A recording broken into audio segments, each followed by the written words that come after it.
பொதுவாக விநாயகர் சதுர்த்தி அப்படின்னாலே விநாயகர் சதுர்த்தி அன்னைக்கு அபிஷேக ஆராதனைகள் செய்து எல்லாம் வல்ல விநாயகர் பெருமானுக்கு சந்தனக்காப்பு அலங்காரமும் செய்வாங்கங்க. அதுதாங்க வழக்கமாக இருக்கிறது. ஆனால் இங்கே இருக்கக்கூடிய விநாயகர் கோவிலில் இருக்கக்கூடிய விநாயகருக்கு சந்தனக்காப்பு அன்னைக்கு கிடையாதுங்க. காரணம், அந்த அளவிற்கு குடம் குடமாக பக்த கோடிகள் பாலை கொண்டு வந்து பாலாபிஷேகம் தொடர்ந்து செய்து கொண்டே இருப்பாங்க. விநாயகர் சதுர்த்தி முழுக்க அன்றைய தினம் முழுக்க பாலாபிஷேகம் நடந்து கொண்டே இருக்கும். மறுநாளும் நடந்து கொண்டே இருக்கும். விநாயகர் சதுர்த்தி முடிந்து 3ஆம் நாள் தான் விசேஷ அலங்காரங்கள், சந்தன காப்பு அலங்காரம் அதெல்லாமே அதுக்கு பிறகு தாங்க நடைபெறும். அப்படி புகழ்பெற்ற கோவில் எது அப்படின்னு பார்த்திங்கன்னா அருள்மிகு ஸ்ரீ வல்லப விநாயகர் கோவில். ரொம்ப சக்தி வாய்ந்த மிக பழமையான கோவில் இந்த கோவில். இந்த கோவிலுக்கு கோட்டை விநாயகர் கோவில் அப்படின்னு ஒரு பேர் உண்டுங்க. காரணம், சோழ மன்னனுடைய அரசபையில் இருந்த மந்திரிகள், சேனாதிபதிகள், படைத்தலைவர்கள், அதே மாதிரி மன்னருக்கு மிக நெருக்கமானவர்கள், அவங்க எல்லாமே இந்த ஸ்ரீ வல்லப விநாயகரை வந்து வணங்கினதுனால ஸ்ரீ கோட்டை விநாயகர் அப்படின்னு இவருக்கு ஒரு பேர் உண்டுங்க. அதே மாதிரி இந்த விநாயகரை வந்து வெள்ளை விநாயகர் கோவில் அப்படின்னு சொன்னால் தான் இங்கே இருக்கிறவங்களுக்கு எல்லாமே தெரிய வருதுங்க. ரொம்ப சக்தி வாய்ந்த விநாயகராக இந்த விநாயகர் இருக்கிறாருங்க.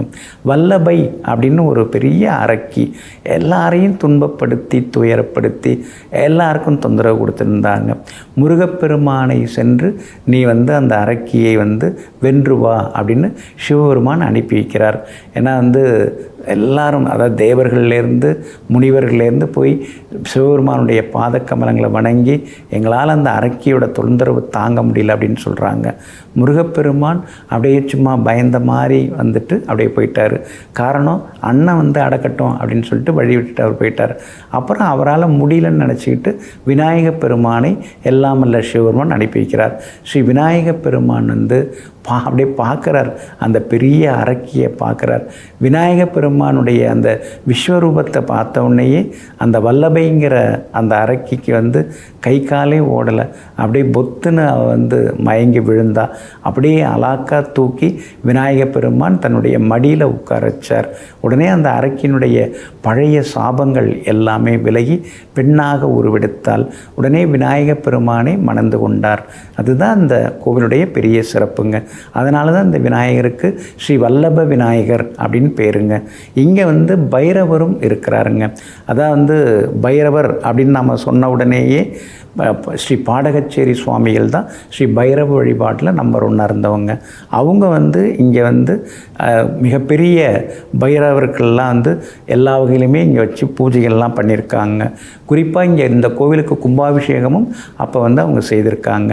இங்கே பைரவருக்குன்னு விசேஷ பூஜைகள்லாம் நடக்குது. அதாவது அந்த அஷ்டமியில் வந்து பார்த்திங்கன்னா பைரவருக்குன்னு சிறப்பு பூஜைகள்லாம் இங்கே நடக்குது. அந்த பூஜையில் கலந்துக்கிட்டோம்னா நமக்கு தோஷங்கள் எல்லாமே விலகுதுங்க. விநாயகர் சதுர்த்தி விசேஷமாக இங்கே கொண்டாடப்படுதுங்க. இங்கே வந்து திருக்கல்யாண உற்சவமும் கொண்டாடப்படுகிறது. அதில் வந்து மாங்கல்ய சரடு வாங்கி அணிந்து கொள்பவர்களுக்கு உடனடியாக திருமணமும் கூடி வருதுங்க.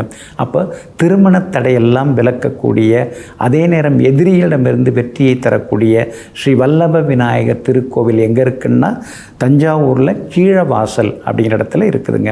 அதனால் தஞ்சாவூர் கீழவாசல் சென்று ஸ்ரீ வல்லப விநாயகரை வணங்குவோம், அனைத்து வரங்களையும் பெறுவோம். நெஞ்சிற்கினியவர்களே, சங்கடகர சதுர்த்தி நன்னாளாகிய இன்றைய தினத்தில் எல்லாம் வல்ல ஸ்ரீ விநாயகப் பெருமானின் திருவருள் உங்களுக்கு முழுமையாக கிடைக்கட்டும். மீண்டும் நாளை காலை சந்திப்போம். நன்றியுடன் உங்கள் ஜோதிட முனைவர் KP வித்யாதரன். வணக்கம்.